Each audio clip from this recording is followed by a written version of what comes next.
Okay,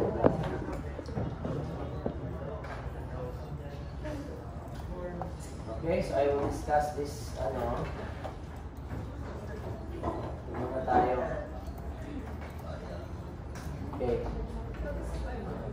So there will be no quiz 2. Exam na natin sa next week, 20.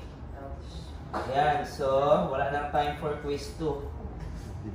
Okay, so for prelim, your grade will be breakdown of prelim grade will be quiz 1, exam, isa, and then 3 lab exercises. So you have exer 1, 2, and 3 and for prelim. So if you can finish all 3 exercises next week, ayan, so you will have final prelim grade. But if not, your prelim grade will be tentative. Ayan, so you can still submit sa midterm, okay, but your prelim grade will not be final. Ayan. Okay, again, quiz, wala nang quiz 2, no? So exam na tayo sa August 20.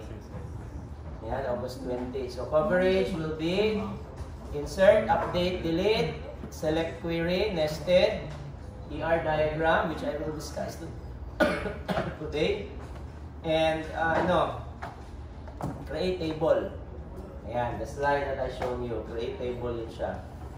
Ayan. Okay, so let's start with ER diagram first. So let us have a review.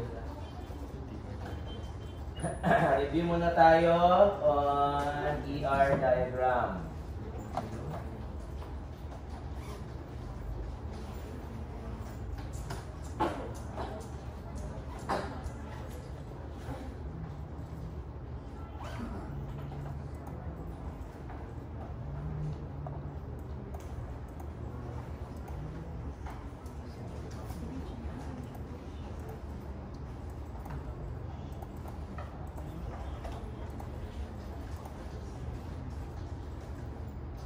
Okay, so review muna.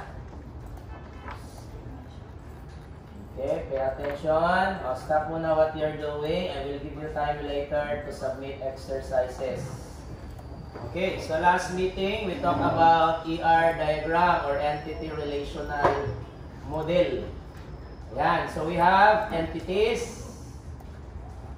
Okay, entity types is either strong, weak, or associative. Yan, entity instances is either a person, place, object, so on and so forth.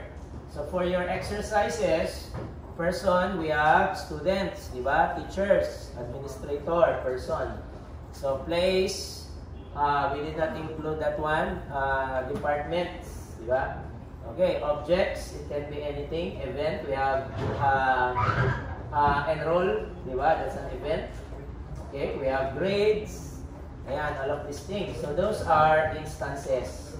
Entity type, we have these 3. Strong, weak, associative. So if you have a strong entity, that is subjects and students. Strong entity yan, and teacher. Yung sa exer 1. And then we added associative entity like enroll. So meaning, it's dependent. Yan, nakadepende siya sa student and subjects. If student and subjects did not exchange data, walang enroll. So that's our associative entity. So how does it work? So the student ID and subject ID is what is needed by the enroll table. Diba? So that's associative entity. Okay, for weak entity naman, we have what? We have personal info. So meaning it's optional. It's not needed. So pwedeng wala. Ayan. Okay. And then we have attributes. Each of these classes has attributes. Entity name, like supplier. Ayan, customer entity name. And then we have fields. Ayan, identifier, partial. So identifier are what? Student ID, di ba? And then partial, student ID sa enroll table. Okay, so identifier sa subjects, subject ID. Wala yan siyang partial. Okay? Sa assign, may dalawang partial. You have subject ID and teacher ID sa assign. So partial yan. So meaning, partial identifier are foreign keys. Okay? Identifier is the primary key. And then we have optional. Yan, fields that is not required. Derived, like total bill. Diba? Why is it derived? Because it's calculated. So meaning, you don't need to input them. Another one, age. Diba? You don't input age. It's calculated every year.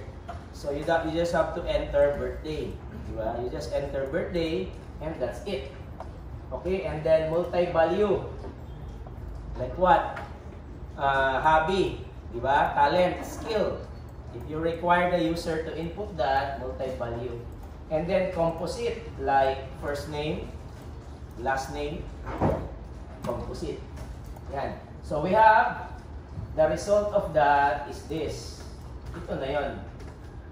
Ayan, so na yan, lumampas.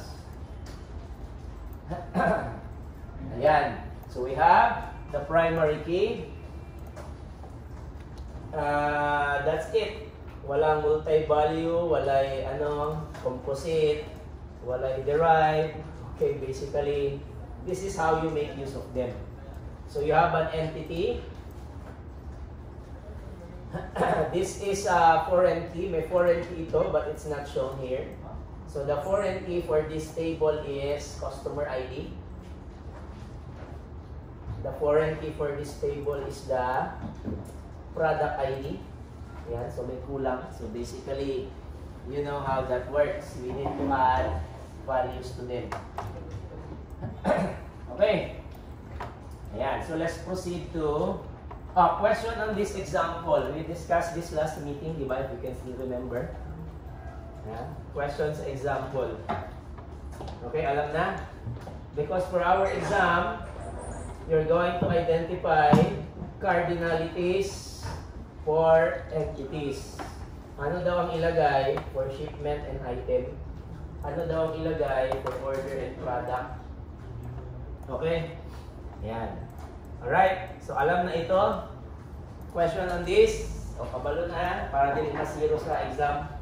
So, for exam, you just have to identify the cardinality given ang entity. You just have to input these values. Ito, 4. You have 4 choices. Ilagay lang yun siya doon. Ayan. Okay, question? Na-discuss na to last meeting, di ba? If you can still remember. Okay? Alright. So, ayan. So, let's proceed to some example. Okay, ito muna. So, before I discuss this one, this will be included in your this will be your exercise 3 and exam. Let me discuss this one first. Okay, so we're going to create an ER diagram similar to this one. Okay? Based on the following entities. Entities yan sila. Okay, so we have role, room, and everything. Okay, first, what do you need to create as your strong entity? Asa ng mga strong entities dyan? Strong entity. Give me one example. Strong entity. Asan dito? Asan dyan? Strong entity. Asan? Wala. Any strong entity. Sharo, kadaghan strong entity diya. Just one. Hindi yung matsambahan. Isa lang. Asan? Yes. Yes. Yes. Yes. One. Another one. Isa pa. Isa pang strong entity. Employee. Hotel. Ano pa? Room. Ayan. Okay, for associative, yung dependent. we have billing. Diba? Why is billing associative? Because there will be no billing kung walang guest. Meaning, ng billing, wala kang bibigyan ng resibo. Diba? Kung walang guest, wala kang room, diba? Wala kang bigyan ng resibo. So meaning, billing is dependent associative. Diba? Naka-associate lang siya sa mga strong entities. Okay, we have another strong entity, hotel. Okay? Ganyan. So let's proceed sa ER diagram. Okay, so first is you need to place strong entity. Strong entity muna. We have, unahin natin si employee. Ayan. So, what are the fields? Primary key. Employee ID. Isang line. Okay, klaro ha? What else? Employee name. Okay, pwede ito siya composite. So, pwede nyo lagyan ng open parenthesis. Lagyan nyo ng first name, comma, middle initial, comma, last name. Ayan, composite. Di ba? Okay, klaro? Pwede din lagyan sa address, composite.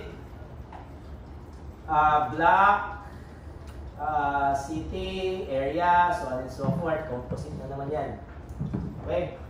Ano pa? Derived. Okay, derived. What's the notation for derived? Ano ang notation? Bracket. Okay, pag may bracket, ayan, derived. Okay, klaro ha? Ayan. So, what do you need to input as derived? Pwedeng age. Ayan. Okay? Ayan. So, next we have another strong entity. Yung sabi nyo kanina, employee, guest. Okay, dun tayo sa guest. Guest. Ayan. So, what's the key? Guest ID, primary key. Isang line lang. So, we have guest name, so on and so forth. Hindi na tatapusin na. You basically know what a guest is. Okay, we have two strong entities. Let us create a relationship. Ayan. So the question now is, what type of relationship?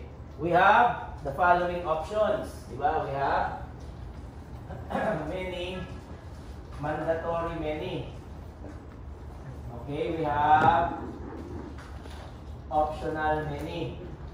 Okay, diba? We have mandatory one. We have optional one.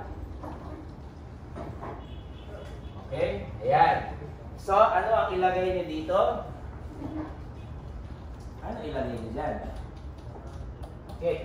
And then, what other strong entities we have? We have hotel. Okay, si hotel, saan nyo ilalagay? Dito, hotel. Strong entity yan. Yan. So, we have hotel ID, hotel name. Yan. Okay. Where are you going to connect hotel? Sa employee or sa guest? Saan you connect si hotel? Employee or guest? Ha? Sino mag-ano? Saan i-connect? Hotel will be employee or guest? Ha? Guest? Ha? Employee. Okay. Dalawang answer. Okay, so sa employee. Sa employee. Okay, bakit? These two is the one that interacts, di ba? Si hotel at saka si employee. Ganito kasi yan. Si guest cannot go to a hotel without going sa employee. Di ba? Ikaw, hindi ka ma-enroll sa Ateneo if you don't have subjects. So meaning, dadaan ka muna sa subjects bago ka ma-enroll sa Ateneo. Ganon yan. So meaning, 7 is 1, a guest needs to go through an employee before maka-check-in sa hotel. Okay, so we now have the following strong entities. So we have hotel, employee, guest, and another one, room. Okay, another strong entity, room. Okay, so we have room. Saan natin si room i-connect? Saan natin ilalagay si room? Sa hotel, sa employee, sa guest. Where will you connect room? Sa guest, si room? Okay, kung sa employee pala, what's the result kung sa employee ilagay si room? What's the difference? Kung sa room dito, employee room. Pwede rin room hotel. Di ba? Okay? Pwede rin hotel room, pwede employee room, pwede guest room. Ayan. So to be able to know which relationship this entity will be connected to, okay, let's just put them, lagay lang natin si room dito. Okay, because I'm sure you are not all sure din. So we have room. So ano bang meron? We have room ID, primary key, room number. Okay, yan lang, di ba? So lagay natin. Yan lang, room ID, room number. Okay. So it's a strong entity because there's no foreign key. Pag nilagyan mo ng foreign key yan, associative na siya. So we have room. Okay. So next is we need to know where to connect this one. Pag nilagay mo yan siya sa hotel, okay, let's see, lagay natin sa hotel. Hotel muna. So pag sa hotel yan, one hotel, many room. Check. One room, many hotel? No. Diba? Ibig sabihin, may isang room sa hotel, for example, room 2001. Yung room 2001 ba na yan, same, ibang hotel, yan din ba ang room nila? I'm not talking about the number. Meaning yung mismo, yung room. Is that room associated with another hotel or just that hotel where that room is currently is? Hindi, di ba? So meaning, hindi yan siya, okay, pwede. One room, one hotel, one room. If you're going to link this, it will become one too many. Ganyan yan siya. So, required. Ganyan pwede. Yan. So, one hotel, many room, and that room is for that hotel. Or that 10 rooms sa isang hotel lang. Hindi pwedeng room number 1 sa dalawang hotel. That's why this is one, this is many. Okay? That is one solution. Next naman. Employee natin ilagay. Ay, ganyan. What if this is your answer? If this is your answer, meaning, one employee is in charge. This is the relationship. Okay? Yan. One employee is in charge of cleaning in one or more rooms. Diba? May employee na in charge dyan. And one room, okay? One room or two rooms, hindi pwedeng dalawang employee in charge dyan. For example, 2001 at saka si 2002. Hindi pwedeng kay employee A and employee B. Or hindi rin pwedeng dalawang employee sa isang room ang maglilinis. Okay? So meaning, one employee, one or two rooms, hindi pwede dalawang room. Okay? Dalawang room, pwede sa isang employee, pero hindi pwede isang room, dalawang employee. Yan. So that's the relationship for that. Okay? This can work. What about guest? Kung sa guest nyo nilagay.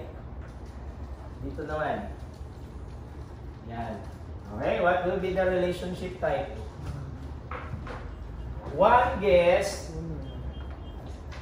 many rooms. Pwede? Can one guest check in sa lahat ng room sa hotel? Ha? Actually, pwede yan. I'm not talking about sa same same time and day. Pwede sa next day. Diba? For example, ngayon, mag-check-in ka sa room 201. Next week, check-in sa room 202. So meaning, lahat ng room sa hotel, ma-check-inan mo, isa lang na customer on different time. So meaning, one customer or one guest, multiple rooms or all. Diba? Lahat. Pwede. Okay. So, baliho naman nato. Can one room, okay, ang isang room, pwede ba dalawang guest? Okay, so meaning, isang room, dalawa. Okay, dalawang guest. Isang room. For example, room 201. Dalawa ang guest. Si guest A at saka si guest B. Okay, pwede ba yan? Pwede. Si room 201. Pwede, but on different dates na naman. Okay, pwedeng si guest A last month, si guest B current. So, dalawang guest. So, isang room, dalawang guest or more, or pwede isa. Isang guest, pwede rin dalawang room. Ayan. So, meaning, pag ginawa ninyo yan, it will become like this. Diba? One guest, many room, not necessarily today, pwede next week, next month. One room, many guests. Okay. So, when you do one room, many guests, there will be a problem. You need to get the guest ID and the room ID. Similar to what we did sa enrollment system. So, meaning, you're going to add another entity here. Okay? So, what entity will that be? Anong entity ang gagamitin if this becomes many to many? Anong gagamitin? Asan dyan? Ha? Booking? Ha? What do you think? Booking. Okay, tama. So, meaning, if you're going to go inside the hotel and ask for a room, what's the first thing they will ask you? Do you have reservation? Diba? Nagpa-book ka na ba? Diba? So, meaning, they will not just give you a room, okay, knowing that someone else might be staying sa room. You need to have reservation or they need to check the schedule before they can give you that room. Diba? That's called booking. Yan. So, meaning, pag many to many mo yan, there will be an associative entity here called booking. Okay, di ba? So, meaning, we have our correct answer. Okay. So, meaning, you cannot place room sa employee, you cannot place room sa hotel because we have an associative entity included called booking. Okay, di ba? Yan. So, meaning, pag hindi mo gilink itong dalawa, ang room and guest, pag hindi mo yan ginawa ng relationship, you won't be able to discover booking. Okay? Yan. So, let's proceed to the type of relationship naman. Okay? Pag ginanyan mo yan, many to many, itong many, mapunta dyan. Okay, itong many, mapunta dyan. Okay, how does this work? Ganyan yan siya, automatic. Yan. Diba sabi ko kanina, one room, many guests. Does not have to be today. Pwede next day, ibang month. One guest, many room. Same with, ibang date, ibang time. Diba? Pwede ako mag-check-in sa every room, pero iba-ibang araw. Ayan. So, many to many, guest and room, you add in an associative entity, yung many mapunta dito sa bookings. Okay, how does it work? One room, for example, 1001, this is the room number. Pwede siya i-book iba-ibang araw. Ito siya, Tuesday, 1001, Monday. Tapos same na naman room, iba na naman, Wednesday. Di ba? Okay, so meaning, one room can be booked multiple times, iba-ibang araw. Okay, tama, di ba? Yan. And, balihon na po nato. One booking, for example, 1001, Tuesday, kailangan ba yung dalawang room yan siya? Hindi. Isa lang talaga. So, si 1001 Tuesday is only for one room. That's why this is one. Okay, and it's mandatory. And this one is mandatory. If you're going to book something, it must have a physical room. Hindi pwedeng non-existing room. Alright? Okay. So, klaro ha. Ulitin ko. One room, multiple bookings on different days. One booking, hindi pwede sa dalawang room. Diba? For example, ito, 1001 Tuesday. That is for one room only. Hindi yan para sa dalawang room. So meaning, hindi pwedeng 1002 at saka 1003 ang isang booking. So meaning, another booking na naman for another room. Because we're dealing with rooms sa booking. We're not dealing with multiple rooms. Isang room lang. Okay? Yan. Dito naman tayo sa guest and booking. One guest can book multiple times. For example, si guest number 1. Okay, pangalan niya. And then, magpapabook siya Tuesday, room 1001. Okay, di ba? That's one. Pwede rin, same customer or same guest, ibang araw na naman, Wednesday, ibang room na naman, or pwedeng different room. Ito siya probably August, ito siya September. Diba? Pero same sila. Same ang room, different dates. Dalawa, isang customer or isang guest. Diba? Okay. What about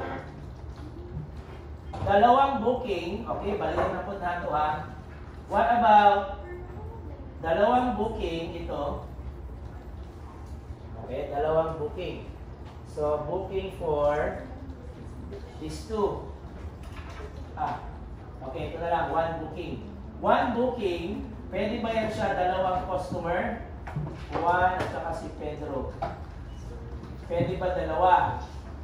Hindi, di ba? A single booking schedule, hindi pwedeng dalawang tao ang nagpabook niyan. Kasi kahit 10 kayo magpunta sa hotel, isang tao lang ang kakausap sa front desk. Hindi kayo lahat sabay-sabay, 10 kayo kabuo. Iba-iba ang ninyo booking, hindi. Kasi isang group lang kayo, so isa lang yung kakausap sa front desk. Yun lang pangalan niya ang kukunin, di ba? For booking.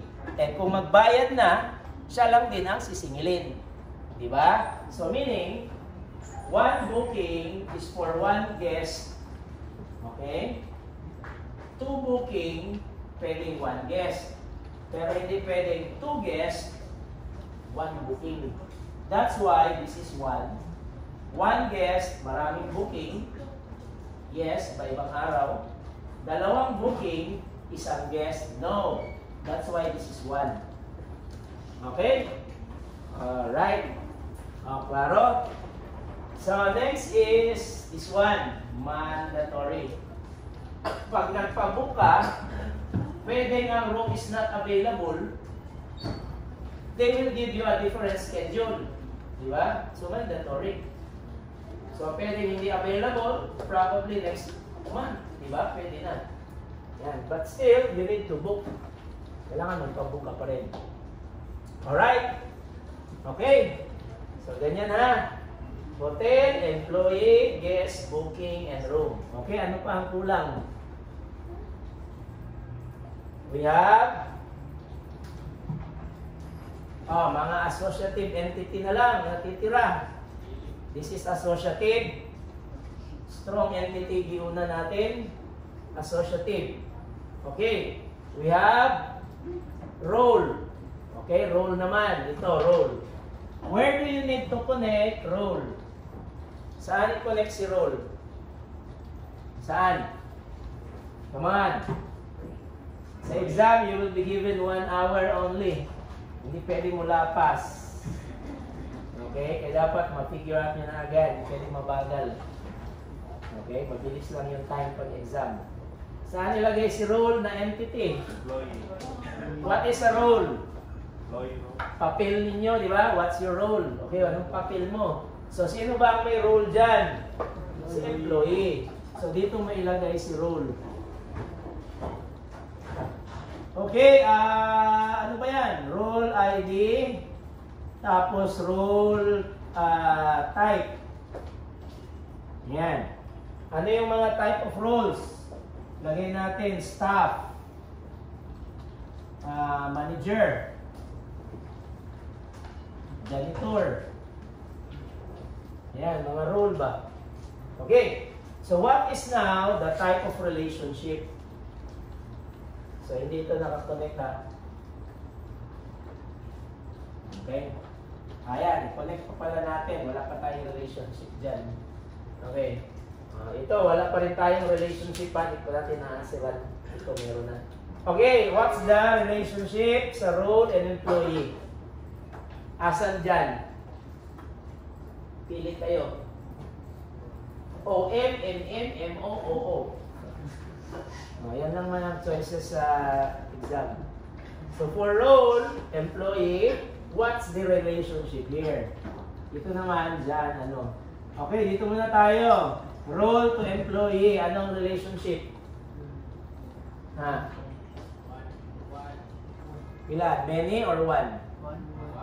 One lang, di ba? And it's mandatory.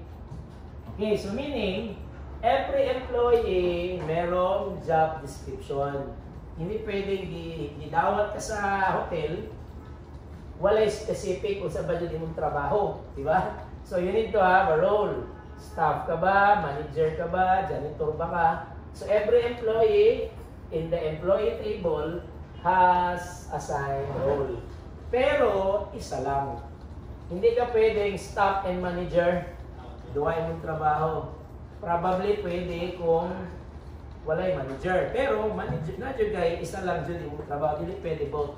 Probably OIC ka, pero manager ka. Okay? So, na yung job description. Okay. Next naman, dito. Ano ang relationship dyan between employee and role? Ano yan? Ha? One?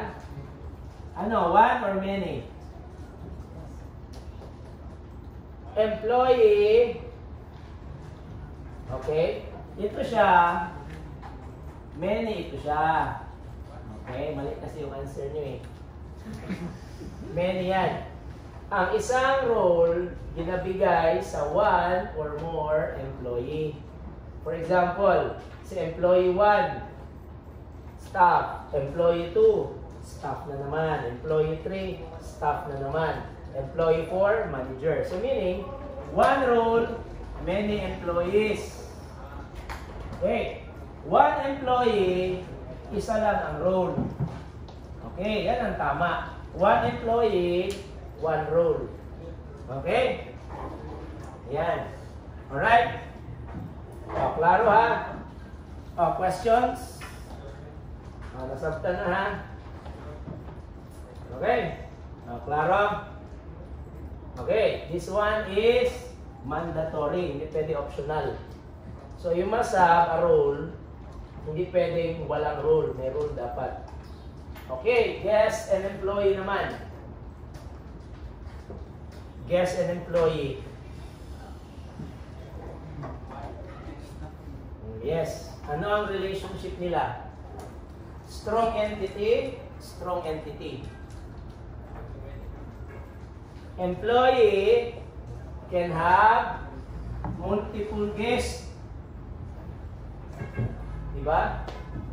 A guest can be accommodated by multiple employee as well. Di ba? Okay, maraming employee. Yan. So, this is a many to many. Pag many to many gani, okay, you're going to add an associative entity. And that is, ano? Kailan nakikipag-usap ang guest, employee kay guest? Kung meron ng billing, magbabayad. Di ba? So, the employee can communicate with the guest through booking, okay, and billing. That's it. Okay, magpa-book si guest sa employee. Okay? And billing as well. So, dito natin ilagay si billing.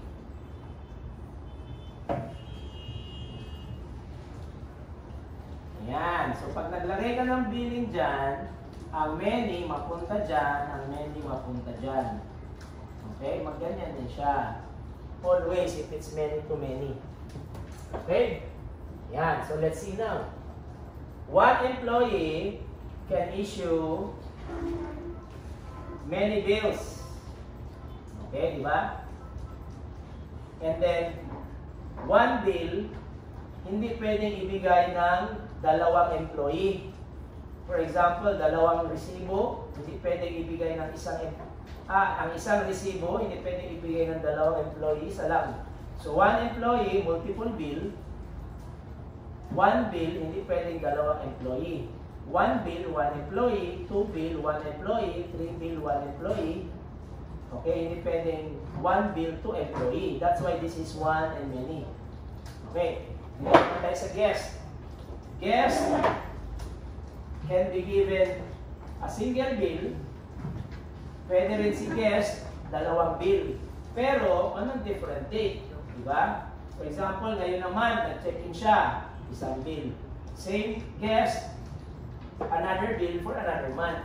But they are the same guest. So, one guest, multiple bill. Hindi pwede isang bill, dalawang guest. Diba? So, for one guest, isa lang yung magbabayad. So, isa lang na bill. That's why this is one to many. Okay? So, we have mandatory. May bill. Every guest must be given a bill. Every employee will be the one giving the bill. Okay? Ganyan. Alright? So, we have, ilan na? Ano pang kulang? Room type.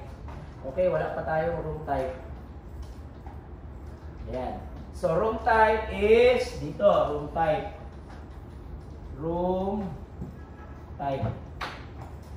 Okay, so what's the relationship of room type and room? Room type and room. Ano ang relationship? Room type, example, one is double bed. Two is single. Three is, penthouse. Diba? Kanang sa pumoy sa ato, penthouse. Ayan. So, these are ones. So, meaning, this becomes many. Double bed, 10 na room. Single bed, 2 lang. So, one, many. Penthouse, isa lang. Double, 10. Diba? So, one double, many rooms. 10 ang double. 5 lang ang single bed. So, that's the room type. Yan. So, mandatory. Okay? Alright. Klaro? So, we have hotel, booking, employee, billing, guest, kumana, room type, kumana, room, naana, role, naana, hotel. Okay, ito na lang, hotel. So, what's the relationship of hotel sa employee? Ano yan? Many, one, one, many, o many, one? Ha? Saan ang one? Dito. Pag sinabi mong hotel ang many, lagay ko ganyan. Pag sinabi mong hotel is one, lagay ko ganyan. Okay? Hotel is what? Many? One. Ang employee, ano? Many. Okay, ganyan. Tingnan natin. Pag ganyan ginawa mo, one hotel, many employee. For example, two employee. Okay, check. Tama. Okay. What about two hotel? Ginawa mo yan siyang two hotel. Kaya many man yan. Di ba? Many. So, dalawang hotel, one employee. Okay? Dalawang hotel, isa lang ang empleyado. So meaning, if you are working in a hotel, you are also working in another hotel. Kaya dalawang hotel, isa lang man ang empleyado. Two hotel, one employee. One hotel, one employee, good. Two hotel, one employee, hindi na. Yan. So dapat, one hotel, two employees. Diba? So, one hotel, may baliktad yung answer nyo. One hotel, two or more. Okay? One hotel, two or more employee. Hindi pwedeng one employee, two hotel. Diba? So, if you are working in the Hotel Claveria branch, hindi pwedeng nag-work po ka sa lain na hotel na branch. Diba? So, meaning you are designated on that branch only. So, one hotel, many employee.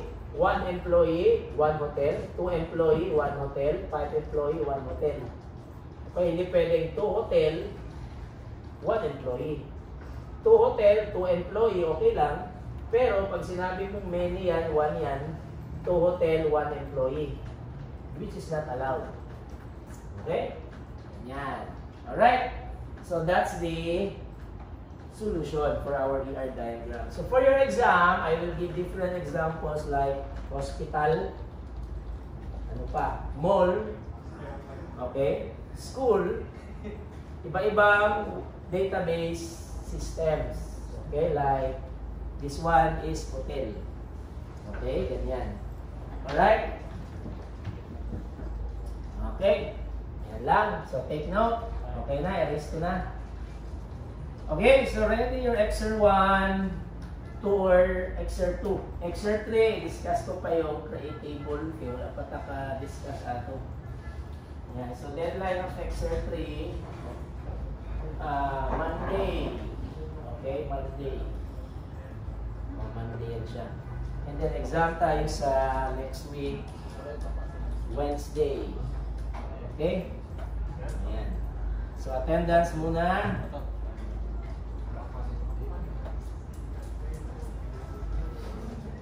Attendance ata.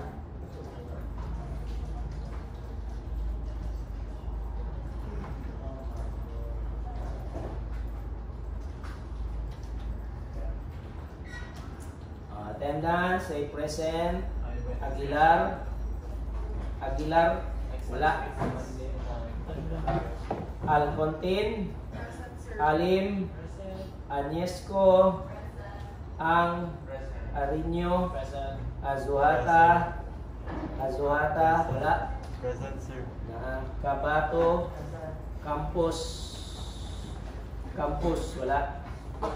Eroy. Escarilla. Wala. Escarilla. Pugata. Han. Lanyuhan. Maiso. Present. Malda. Manuel. Melesio. Mendoza. Minyosa. Niegas. Pesanya. Frias. Rabilo. Resurrection. Sabanal.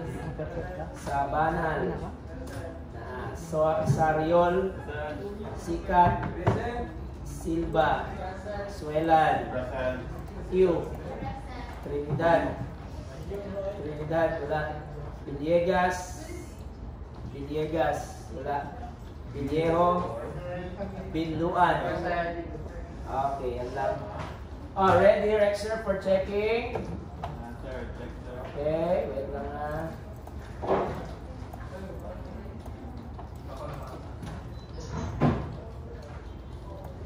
Dali lang.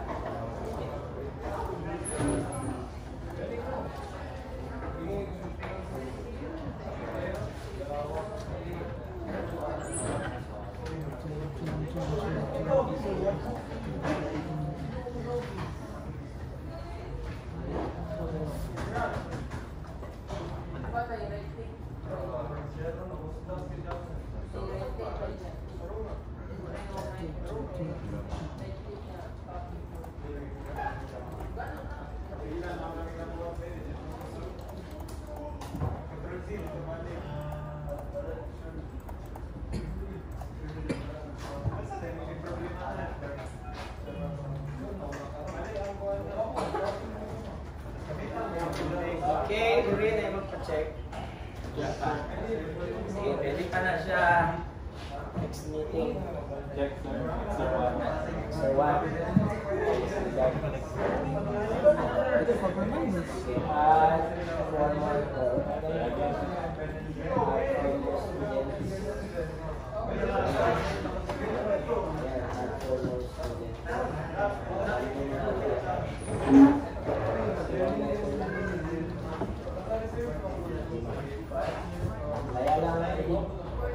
Laya lang ID na sip.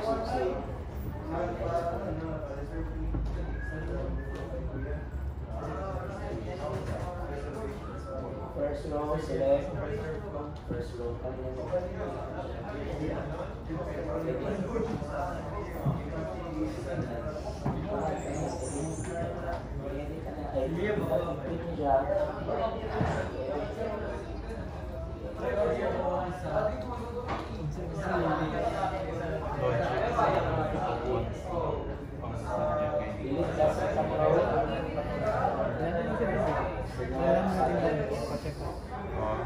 Nalaman natin.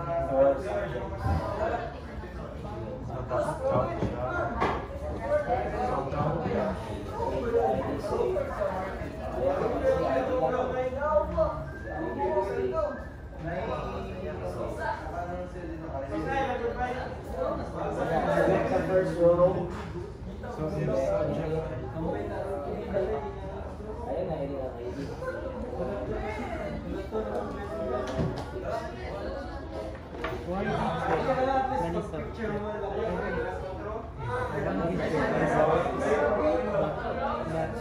Picture. Sige, wala. one subject, one teacher. For one teacher, many subjects. Select.